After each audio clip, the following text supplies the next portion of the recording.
Bien, en la mañana nos referimos a la cuna de la iniciación conocida, que es la filosofía Sankhya Yoga, para algunos la escuela de filosofía más antigua de la India.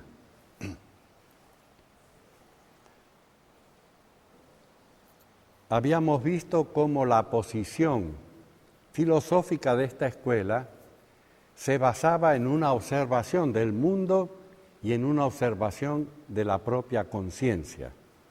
Y se veía lo que en filosofía se llama una dicotomía, una diferencia, una no relación entre el mundo y la conciencia que observa al mundo. Y eso hace que la escuela postule que el mundo y la conciencia observadora sean dos cosas reales y dos cosas que se oponen a la vez. Pero al oponerse una a la otra, al oponerse la realidad externa a la realidad externa, sirven para que la realidad interna sufra o pase por dos procesos. Y esos procesos son que, en un principio, a través de los sentidos, el mundo externo nos atrapa, nos identificamos con él, y hay una expresión en sánscrito que no vale la pena reproducir, se le llama a la conciencia la gustadora, la que gusta, la que saborea al mundo, la que se identifica con el mundo. Y así es la experiencia en la vida hasta que la inteligencia madura y se da cuenta que su verdadero ser no son las cosas.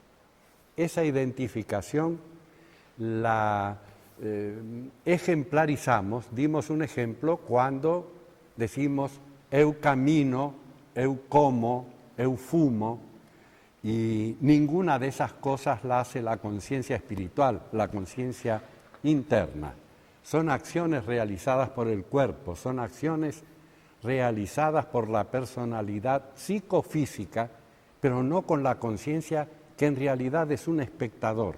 Está mirando cómo el cuerpo actúa y al identificarse con el cuerpo, hablamos de esa manera. Yo sufro, eu sufro, eu gozo, etcétera, etcétera.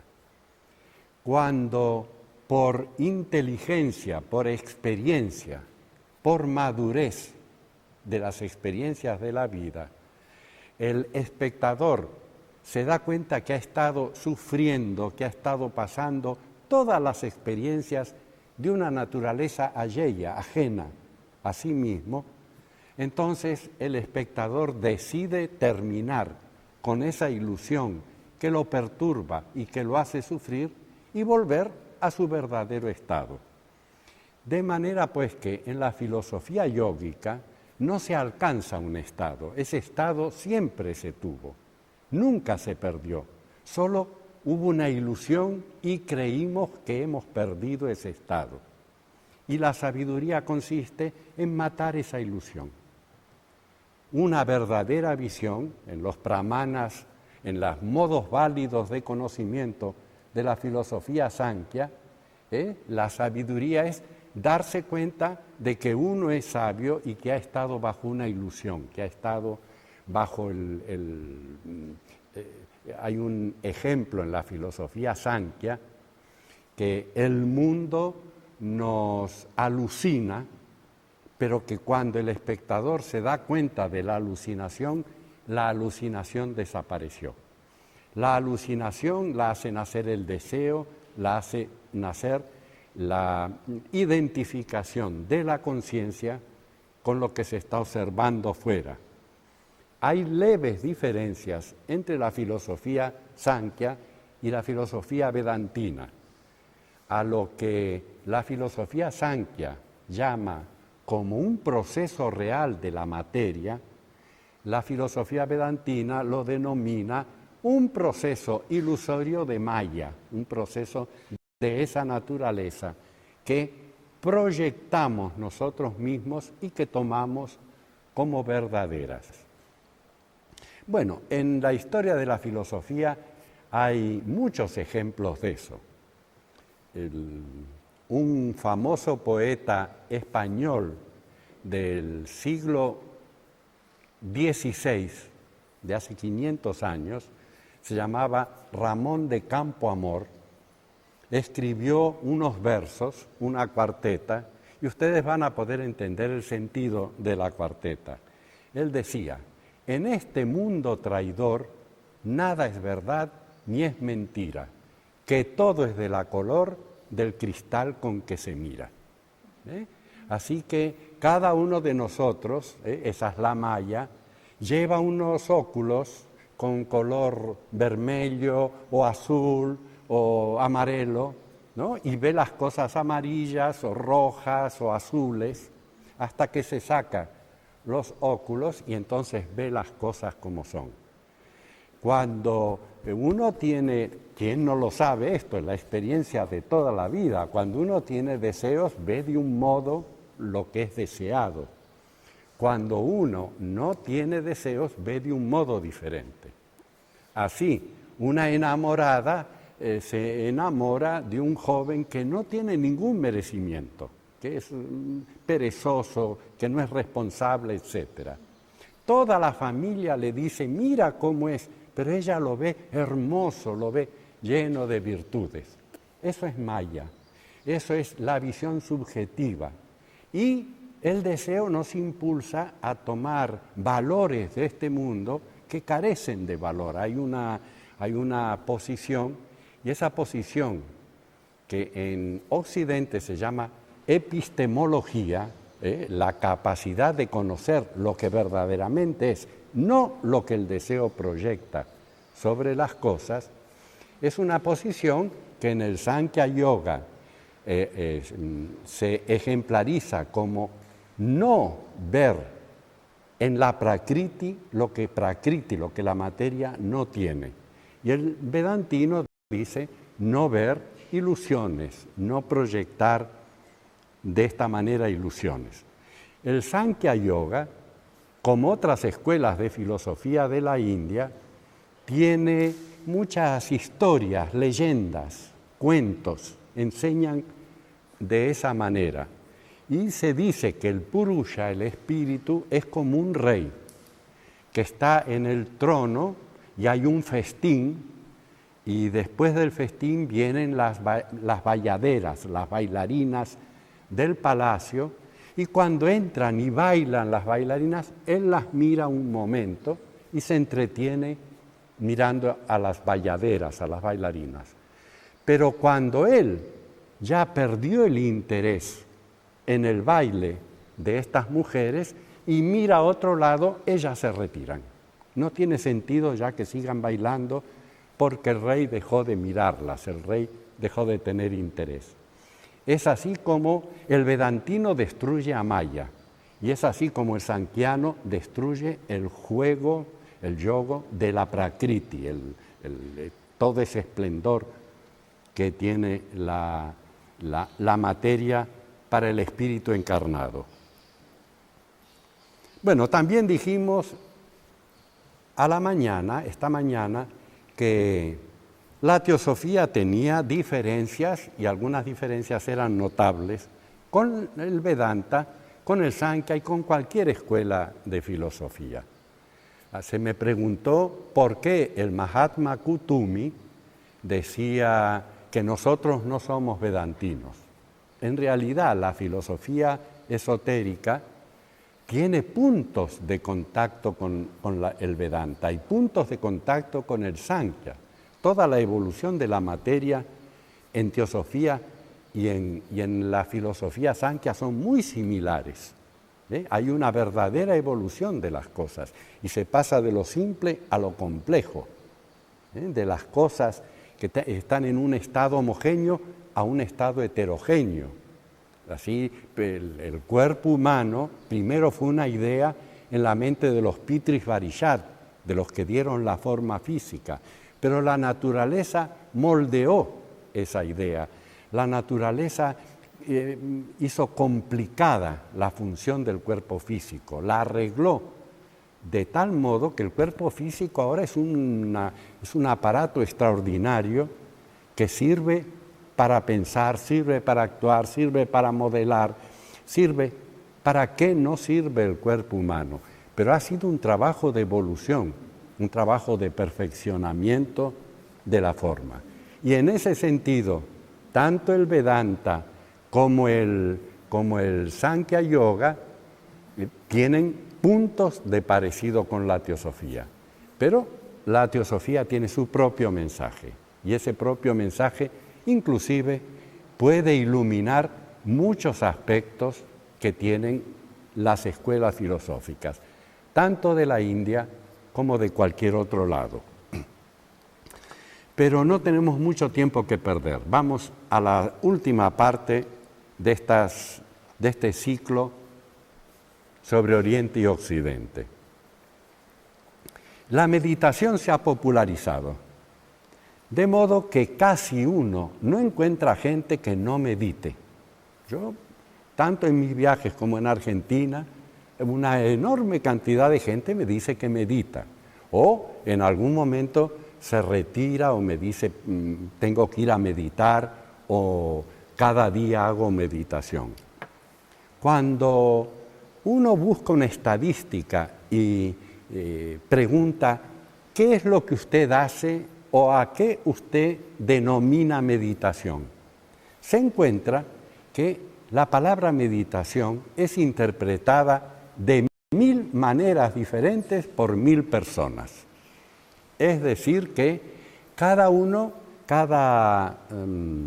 persona puede tener una idea de lo que es la meditación y hacer prácticas que son distintas de la de su vecino, de la que está al lado. Así, la meditación en Occidente y también en Oriente significa muchas cosas. Para cada uno puede significar una cosa distinta. Ocurre como con religiosidad, misticismo, filosofía. Eso, el valor que cada uno le da es un valor individual y depende de una concepción última de las cosas. Así hay personas que meditan para tener un buen estado de salud y hay personas que meditan para conservar su potencia sexual hasta una edad muy avanzada.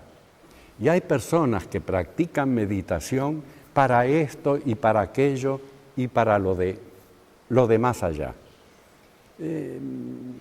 Cuando uno les dice, pero eso no es Raya Yoga, ellos miran sorprendidos al que habla de esa manera, porque para cada persona o cada ser humano más o menos civilizado, más o menos pensantes, tiene una finalidad para la vida. Si una persona tiene la finalidad en la vida de darle valor al dinero y decir que triunfa si se hace muy rico, entonces esa persona tiene valores y todo aquel pensamiento filosófico que lo ayude a alcanzar ese fin va a ser el fin válido. Pero para esa persona no va a ser un fin válido que se le diga que hay que tener austeridad y que no hay que tener ninguna riqueza, porque eso no sirve para nada. Para esa persona la riqueza es el valor. Y los seres humanos, como estamos en distintos estados de evolución, tenemos valores últimos. Los valores últimos de la filosofía esotérica son valores para muy poca gente. Y yo he mencionado en más de una oportunidad de cómo aún los estudiantes de teosofía a veces no tenemos mucha noción de las renuncias que pide el sendero y cómo podemos dar palestras sobre el sendero sin tener mucha noción de lo que significaría para la personalidad humana, para el ser humano, porque el ser humano tiene que deshacerse en el sendero. El yo de carácter personal tiene que desaparecer porque no puede entrar en el mundo espiritual. Y mientras haya un yo, un eu, con tanta apetencia, esa es la misma existencia de ese eu con tanta apetencia, mantiene al Espíritu Divino sumergido en este mundo y no puede remontarse al mundo espiritual. Pusimos el ejemplo de subir una montaña alta como el Everest en el Himalaya.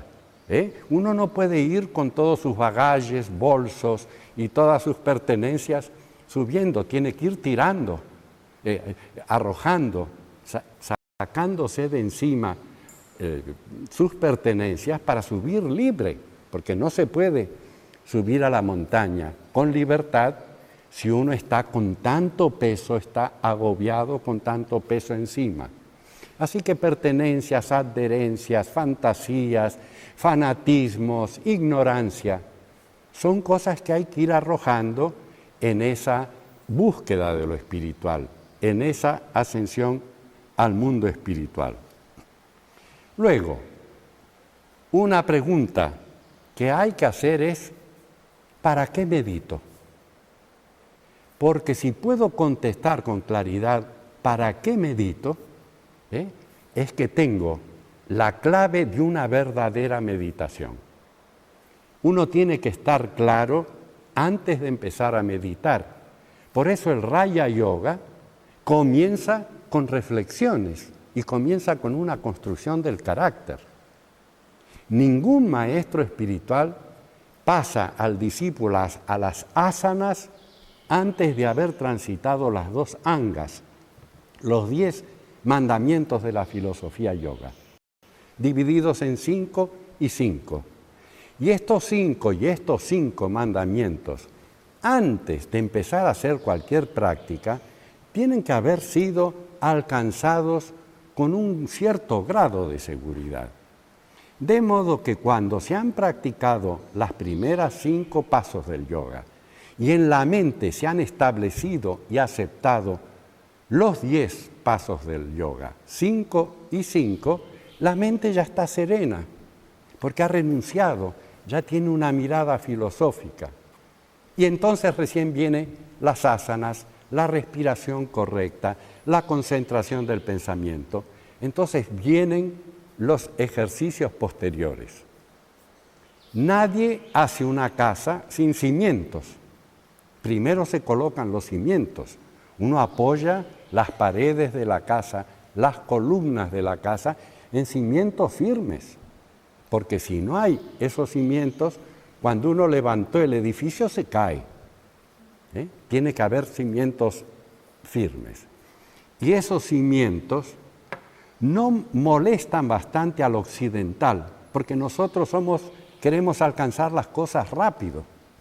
No sabemos esperar, porque Occidente tiene una cultura de consigue, triunfa, va rápido para adelante. No hay la concepción de que el éxito en las prácticas del sendero y de la meditación demoran no una encarnación, muchas encarnaciones, y que se va paso tras paso, adaptando el cuerpo físico, adaptando las emociones, la mente, a otro género de vida totalmente diferente al que nosotros llevamos hasta ahora. Es la vieja cuestión que cité el primer día, onten, cuando Jesús le dice a Nicodemo, que era un rabino, era un doctor de la ley judío, le dice, ¿tú eres doctor de la ley y no sabes que tienes que nacer de nuevo? Esa frase tan significativa en que Jesús habla como un iniciado, el nacido 2 veces, el que nace de sus propias cinzas, el que se renueva a sí mismo. En este sendero, el ser antiguo desaparece y reaparece otro que es nuevo. Y ese nuevo no lo podemos confundir con el antiguo, es una cosa nueva, es una cosa de carácter diferente. Un libro del psicoanalista Erich Fromm me enseñó mucho como método para hacer preguntas, porque al palestrante de teosofía se le hacen muchas preguntas, pero yo aprendí a hacer también muchas preguntas al que viene a hacerme preguntas. Entonces, una cuestión es que la gente viene y me dice, ¿cómo debo meditar? Y yo contesto con otra pregunta. ¿Usted para qué quiere meditar? ¿Para qué quiere usted meditar? El 95% de las personas no sabe para qué quiere meditar. Entonces, ¿para qué se va a poner a meditar? Es como emprender un camino. ¿A dónde quiere llegar? No sé hacia dónde voy. Hay una plataforma de conocimiento y hay una plataforma de preparación del carácter para saber hacia dónde queremos ir y qué es lo que vamos a tener que encontrar en el camino.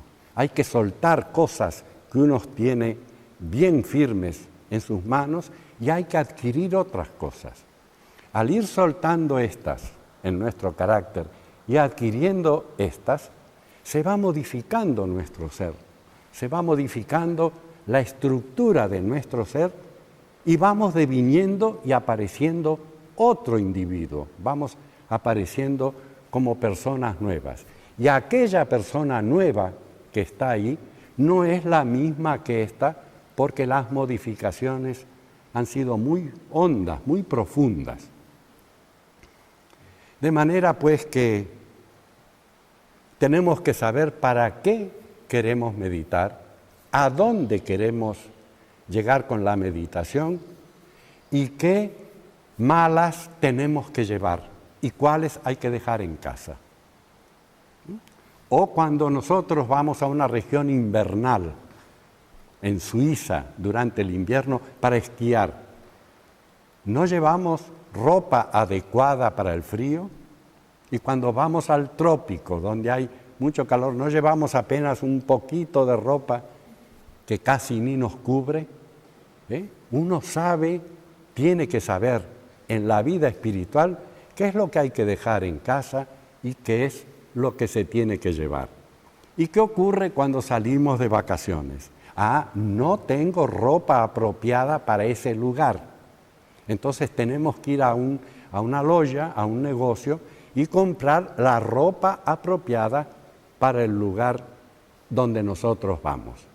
Así es con la vida espiritual.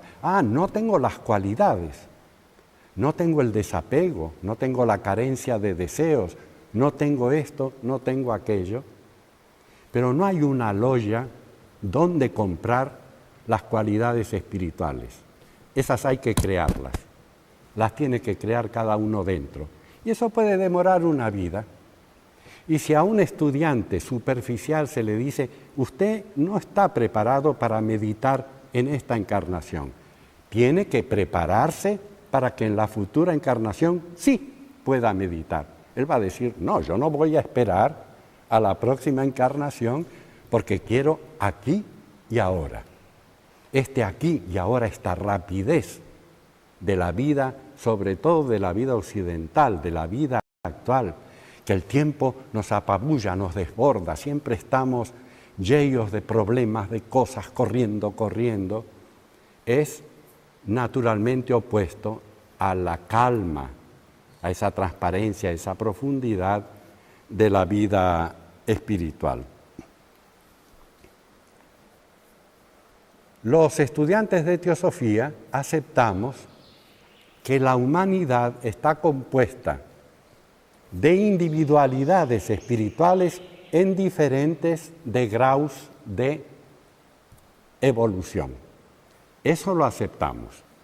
De manera que nosotros estamos en un degrado, en esa escalinata, y los maestros de sabiduría están arriba, están alejados de nosotros. Pero más abajo que nosotros hay otros seres humanos. Esto, el ignorante hace que se mire con envidia a los que están más adelante y con desprecio a los que están por debajo nuestro en esa escala de la evolución. Pero el estudiante de teosofía solamente ve que en la evolución general de las cosas unos han empezado primero, han aprovechado mejor las experiencias de la vida, se han adelantado, otros se han atrasado y algunos se han adelantado mucho, ya no los vemos más. Es como salgo de aquí caminando para ir caminando hasta Brasilia. Algunos están jóvenes, fuertes y caminan 5 o 6 kilómetros, mientras que yo camino apenas 1 kilómetro y tengo que ficar descansando. Entonces, 1 hora de viaje ya no los veo más. Y esos ya se adelantaron demasiado. Es así, la humanidad se encuentra en distintas etapas de evolución. Y en esas, el estado, el degrado en que uno se encuentra, es fundamental para las prácticas de la vida espiritual.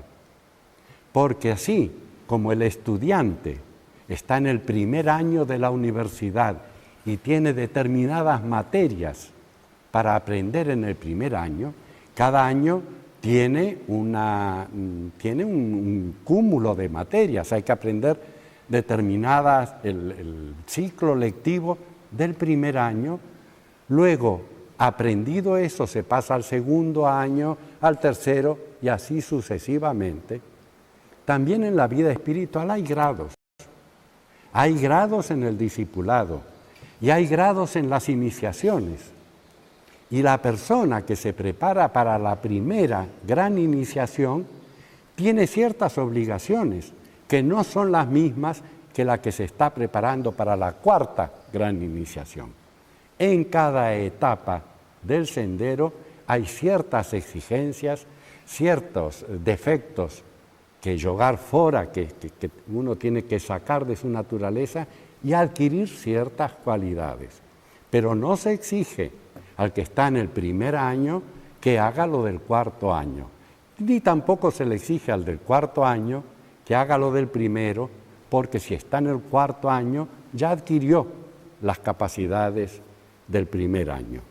Hay un orden y ese orden no lo marca el maestro. El maestro nos mira el aura y en los colores, en las energías del aura, ve si estamos en primer año o si todavía no empezamos el colegio o si ya estamos preparados para tercer año. El maestro ve y no se puede equivocar porque su visión es una visión clarividente sin deseos. Él ve lo que es, él ve la realidad. Así es que si un maestro se materializara en su Mayavi Rupa, en su forma de ilusión, ahora acá, y dijera, la dama y el caballero allá vienen para el discipulado, los demás sigan estudiando. Los demás quedaríamos zangados, ofendidos, molestados. ¿Por qué aquel y aquella sí y eu no? Porque estamos educados en la competencia, hay que competir, hay que ser el primero.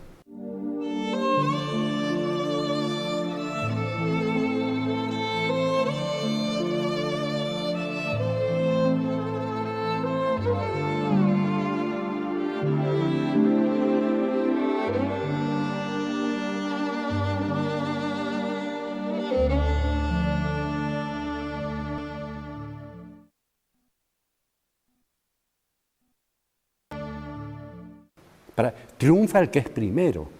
Es importante si uno es el primero. Si es el segundo, bueno, no queda más remedio. Pero el tercero nunca. Hay que ser el primero en esta vida de competencia. Así es que el estado de madurez en que nos encontramos tiene que ser honradamente visto por nosotros. Y si no hay honradez y claridad en la clasificación de nuestro estado de evolución, todo va a ser confuso. Va a ser confuso para nos y va a ser confuso para quienes nos rodean. Nadie nos debería decir, tú no estás preparado para eso. Nosotros nos deberíamos decir, no estás preparado para eso y estás preparado para aquello. Debemos asumir, llegamos al punto en que debemos asumir nuestra propia evolución. El maestro no es alguien que nos lleva en colo hasta el adeptado. Al adeptado lo hace caminando uno. El adeptado, el sendero, es la culminación de la responsabilidad individual, hermanos. Es la culminación. La responsabilidad individual culmina en el adeptado, pero se empieza teniendo la responsabilidad de la propia vida en esta etapa de la evolución. Espero haber sido suficientemente claro sobre este particular y estoy diciendo estas cosas para que ustedes las reflexionen, no para que ustedes las acepten, sino para que ustedes las reflexionen.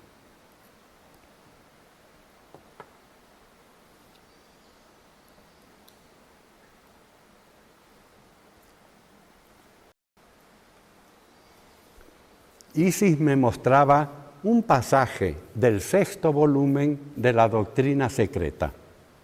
Cuando arribé a Brasilia, cuando bajé del avión y venía para el instituto, hablamos del 6º volumen de la Doctrina Secreta, especialmente de un pasaje muy célebre para los estudiantes de la Doctrina Secreta, donde la señora Blavatsky habla desde el corazón. En vez de hacer un discurso, es como si nos hablara al oído, como un amigo que nos habla al oído y nos advierte. Hay estos peligros, pero también hay estas maravillas. Un amigo que nos quiere mucho y fala a nuestro oído y nos advierte de ciertas cosas del sendero. Y ese pasaje, entre otras cosas, dice que cuando el discípulo está preparado, el maestro aparece. Y es cuestión de que cada uno se pregunte, ¿cuándo el maestro, él personalmente apareció en nuestra vida? La mayoría posiblemente digamos, nunca, no se materializó nunca delante nuestro. ¿Y por qué no se materializó el maestro delante nuestro? Dice la Doctrina Secreta. Porque no estamos preparados. Si el maestro no se materializa en nuestra alcoba, en nuestra habitación donde dormimos, en nuestra casa, para darnos instrucción, es que no estamos preparados para recibir esa instrucción. Y si no estamos preparados para recibir esa instrucción, tenemos que prepararnos para recibirlas. Porque el rol de los maestros de sabiduría es dar instrucción a los que se prepararon. Ellos cumplen esa función en la naturaleza. Un maestro de sabiduría es una función, él es un funcionario en la naturaleza. Usted se preparó, tome. Usted no se preparó, no aparece. Se está mirando el esfuerzo de cada uno y cuando uno llegó y dio en el templo los toques adecuados, las puertas se abren. Y si los toques no son adecuados, las puertas no se abren. Toda la filosofía esotérica depende de la justicia, de lo justo, del karma. El universo depende de la ley de ajuste, como decía Pitágoras. No es el amor la última ley del universo, es la justicia, dicen los pitagóricos. Y cuando es justo, las cosas se dan. Y cuando no aparecen todavía es porque no está ajustado, no se da la justicia para que las cosas aparezcan.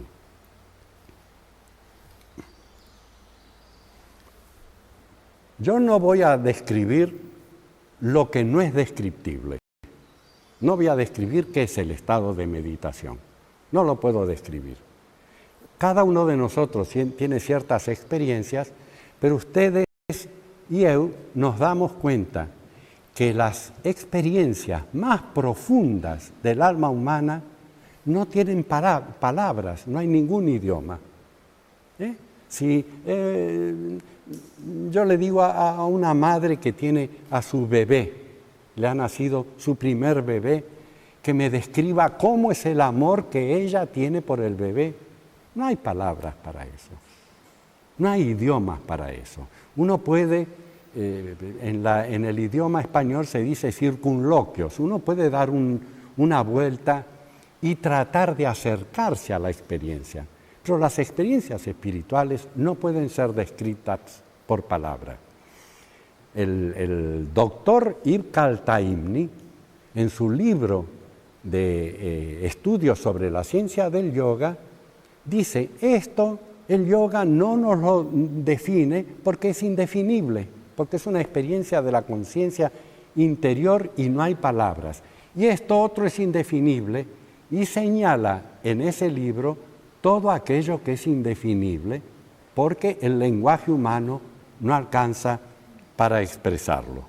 Así que no vamos a tratar de explicar qué es el estado de meditación, pero vamos a ver algo que nos acerque.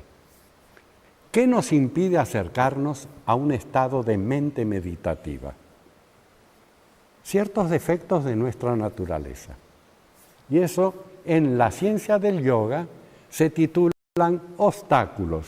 Y hay todo un capítulo muy importante. Quienes han leído los Yoga Sutras de Patanjali saben que ese pequeño volumen se puede leer en 30 o 35 minutos. Los aforismos del yoga se leen en muy poco tiempo, pero se precisan muchas vidas para interpretarlos y para llevarlos a la práctica. Son textos muy breves, muy concentrados en cuanto a su significación y que demoran tiempo en que uno los vaya esclareciendo y los vaya aplicando a su propia vida. Así es que en los Yoga Sutras se nos va a hablar de los obstáculos que se llaman kleshas. Y los sutras dedicados a las kleshas son bastantes. La palabra klesha en sánscrito viene de una raíz de ese idioma que se pronuncia klish. La palabra, la raíz de la palabra klesha es klish. Y de ese klish salen muchas palabras en sánscrito, inclusive una que es klesha. Y klesha está significando algo que oscurece o estropea. La palabra oscurecer y estropear figuran en el idioma portugués tanto como en el idioma español. Entonces, a esta hora tendríamos que estar viendo el sol, porque todavía no es de noche. Pero ¿por qué no vemos al sol? El sol está klesha, klistá, porque las nubes lo tapan, lo han oscurecido. El sol está detrás de las nubes, pero para la visión de los seres humanos, nosotros decimos que está nublado. Para la descripción de los seres humanos, el sol está klistá, está nublado y no lo podemos ver. En este momento es como si no existiera para nosotros. Tenemos una ropa, un vestido, pero con el uso se desgarra, la tela se gasta, se rompe, se mancha. Entonces, en toda la India dicen el vestido está klishta, klesha, está roto, ya no sirve, está estropeado. ¿Por qué? Porque no está nuevo, no está limpio, no está bueno para el uso. Y los Yoga Sutras describen una serie de dificultades de nuestra psique, de nuestra naturaleza mental y emocional, que hacen que el purusha, el espíritu, esté klishta, esté oscurecido. Todos los defectos, todos los vicios, todo aquello que no es una virtud y una cosa negativa, son kleshas. En el yoga son 5, pero esas 5 abarcan todo lo que es negativo. Entonces, Patanjali dice que antes de tener éxito en las prácticas del yoga, hay que ir destruyendo todo eso. Antes de que la mente se vuelva meditativa, hay que ir destruyendo todo eso. Vean ustedes, antes que la mente se vuelva meditativa. Porque meditación no es sentarse media hora a la mañana y meditar, y cuando terminé de meditar media hora, salgo al mundo y estoy atraído por todo, y estoy mezclado en todo, y peleo, y brigo, y me angustio, y me preocupo, y tengo dudas. La meditación es parte de toda una disciplina de vida. No es media hora solamente de ciertas prácticas en que me pongo con los dedos y en cierta posición. En el yoga se considera que el yogui hace desde que acorda la mañana hasta que se va a dormir, hace un estado meditativo. Todo lo que él haga tiene que ser un acto de meditación, tiene que ser un acto espiritual. Porque entonces, cuando la meditación técnica se haga a la mañana, nada, no hay impedimentos, no hay kleshas, no hay los impedimentos propios que se han ido acumulando encarnación tras encarnación. Las ambiciones, la envidia, la falta de generosidad, todo eso que se va acumulando en la personalidad y que tiene efectos kármicos. Y los efectos kármicos pasan de una encarnación a la otra encarnación. Bien, así es que, ¿qué se nos dice para hacer los primeros pasos? Viveka y Vairagya, casi todos ustedes son estudiantes de teosofía, y la teosofía exige, si se la estudia seriamente, tener un vocabulario de unas 35 o 40 palabras sánscritas bien conocido. Hay unas 35 o 40 palabras técnicas que el estudiante de teosofía debe conocer bien. Cuando leo Dharma, ya sé de qué se trata. No tengo que ir al glosario teosófico a ver todo lo que dice de Dharma. Cuando Dharma se acompaña de karma, se acompaña de samadhi, hay una serie de palabras que tienen que ser bien conocidas. Uno las tiene que separar, y es como en la química o en ciertas profesiones que hay muchos símbolos. Y cuando se emplea una palabra simbólica, los técnicos de cada profesión se entienden entre ellos. Y vean ustedes que cuando dos médicos no quieren que el paciente sepa qué es lo que tiene, hablan un lenguaje técnico, un lenguaje simbólico, y uno se queda sin entender, pero entre ellos se entienden. El teósofo tiene una serie de palabras que son técnicas y que debe aprender desde el principio para que sus estudios no sufran interrupción, no tenga que ir a buscar los significados a cada momento. Así son Viveka y Vairagya. Son parte de la meditación, son parte de la vida meditativa. Si no hemos logrado cierto éxito en Viveka y Vairagya, es inútil que nos sentemos a meditar. Y hay personas que se sientan a meditar y 2, 3 años o 10 años después recién tienen noción de qué es Viveka y Vairagya, que son los pilares, son como los cimientos de la casa. Se edifica una casa sin cimientos, como decía al principio. Viveka se traduce como discernimiento, y he hablado en Brasil de esto en otras oportunidades. La palabra española discernimiento, en portugués debe existir discernimiento también. Significa cernir. Ustedes saben qué es cernir, es tomar una penera, como es cuando en la construcción hay arena fina que sirve, mezclada con tierra, con cosas que no sirven, con trozos de mampostería. Entonces se pone todo eso en el cernidor, y el albañil, el constructor, peneira, en español cernidor. Y se cierne, discierne. De ahí viene la palabra discernimiento, discernir. Lo que nos sirve fica arriba, lo que sirve cayó y se puede utilizar.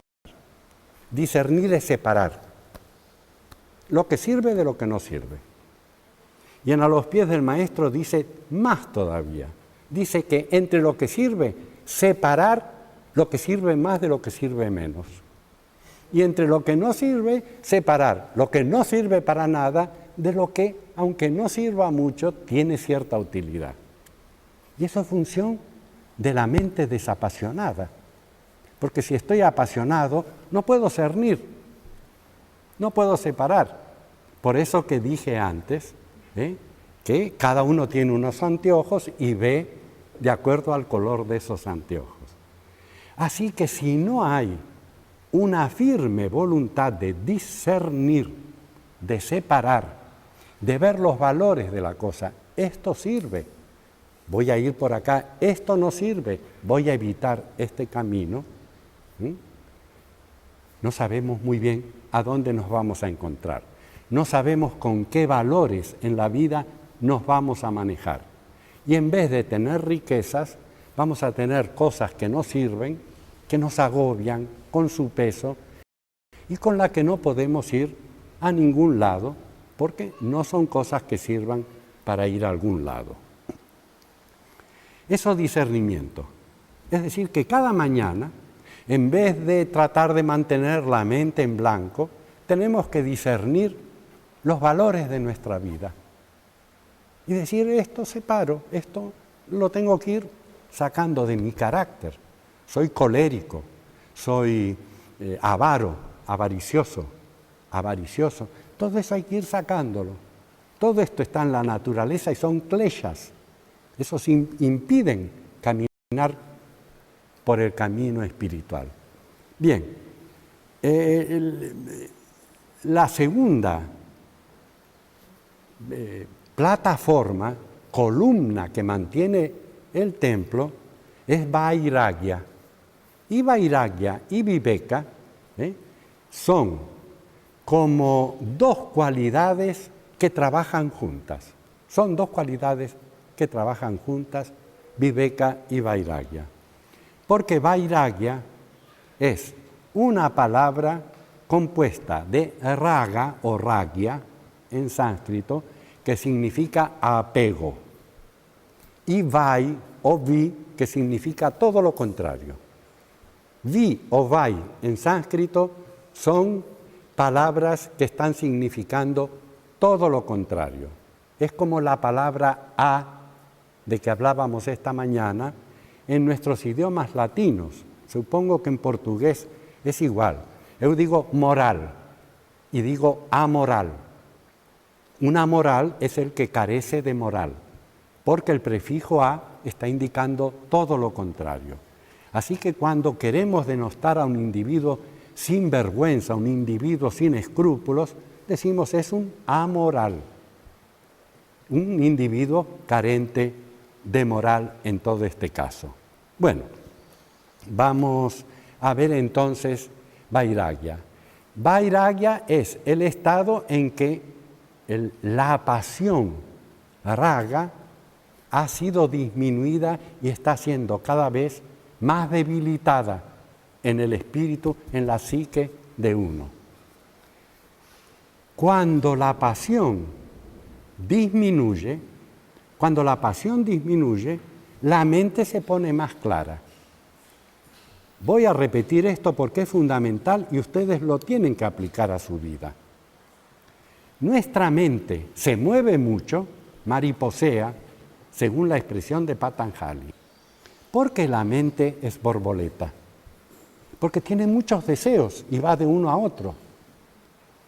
Y Vairagya, lo contrario de la pasión, hace que al no haber tantas pasiones, la mente se calme. Porque la mente, mis hermanos, es divina. La mente que nosotros usamos, la mente que nosotros somos, es divina, es la mente universal individualizada. De manera que cuando las pasiones no la molestan y no la turban y no la hacen ir de un lado para otro, la mente recupera su estado divino. Ese es el secreto de pacificar la mente, el autodominio de la mente. Por eso, querer fijarla, querer concentrarla, estando lleno de pasiones, es imposible. A la mente se la apacigua, se la hace volver a su lugar de mente universal cuando todos los kleshas, todos aquellos obstáculos, todas aquellas cosas que la hacen mover, desaparecen, entonces la mente se vuelve universal. Esto diré que no es solamente enseñanza del Sankhya Yoga, es enseñanza de la doctrina secreta. La doctrina secreta nos dirá, el manas encarnado, el eu superior, el que encarna en cada vida en un cuerpo distinto, es de origen divino. Hay una tríada divina, Atma, Buddhi, Manas, y Manas es divino aunque se meta en un cuerpo animal. Lo que hacemos nosotros es manosear a un Dios con nuestra ignorancia. Pero ese Dios no deja de ser divino nunca porque su naturaleza propia es divina y los kleshas impiden que veamos la divinidad de nuestro ser. Así es que hay toda una plataforma de conocimiento y una plataforma de reforma mental que nadie puede hacer por nosotros, que nosotros tenemos que hacer por nosotros mismos. No hay un maestro que nos dé la paz de la mente. La paz de la mente se consigue soltando cosas y haciendo que las pasiones no deformen o no ensucien el claro cristal de nuestra mente. Y lo que ensucia el claro cristal de nuestra mente y no nos deja ver, como unos óculos que están muy sucios y no vemos con claridad, es raga. De ahí que viveka y vairraga o vairagya sean los pilares fundamentales. Es la vida meditativa.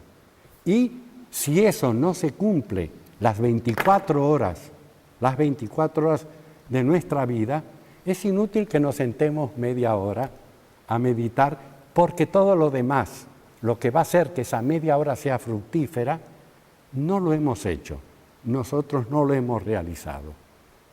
Es por eso que en los ejercicios del Raya Yoga se comienza con las posturas, la respiración, el desapego de las cosas exteriores y la concentración después que se han cumplido los dos primeros pasos. Y eso es yoga, eso es meditación, eso forma parte de una vida meditativa. Y si estos dos primeros pasos, estos dos primeros degraus en la escala de la evolución no se han transitado, no se ha puesto el pie en uno, después el pie en el otro, no hay un salto desde el yo hasta el tercer escalón. La naturaleza no admite esos saltos. La naturaleza exige que cada uno pase por cada degrau, porque cada degrau tiene sus experiencias. Tiene que darnos a nosotros meditación, experimentación. Bien.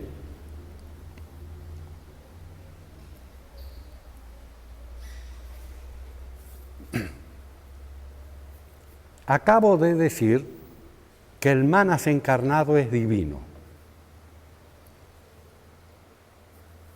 Cuando la mónada de que hablé onten surge de su estado de absorción en lo absoluto y se va a manifestar en el universo, en las estancias de Xi'an, para los que están empezando a estudiar la doctrina secreta, les doy el dato, las estancias de Xi'an llama a la mónada individual que se asoma al mundo para su peregrinaje, para su evolución, el soplo, el aliento.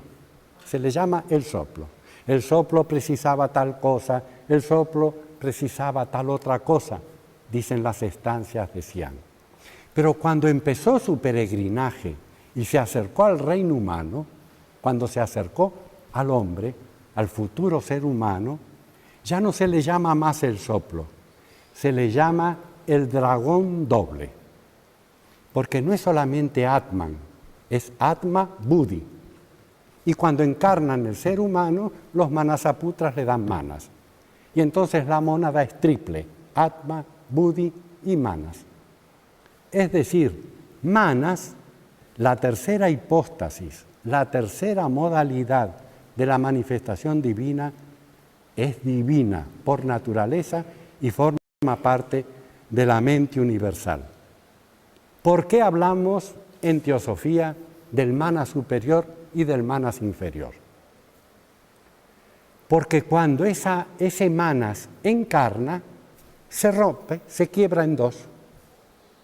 Y una parte queda en el mundo divino y otra parte cae en el animal, cae en el cuaternario inferior.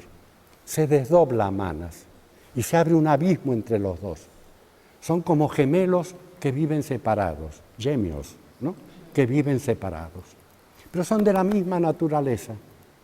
Y este que se separó y cayó en el animal, en el cuaternario inferior, se identifica con todos y sirve al animal y vive una vida senciente, hasta que un día siente, porque es su naturaleza sentirlo, de que él no es de este mundo.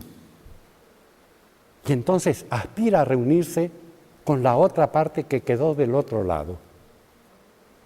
Y para reunirse con la otra parte que quedó de ese lado, comienza entonces una vida que llamamos el sendero. Porque la meditación de cada mañana, la meditación que eu y ustedes pueden tener cada mañana, es para reunir a los dos Manas.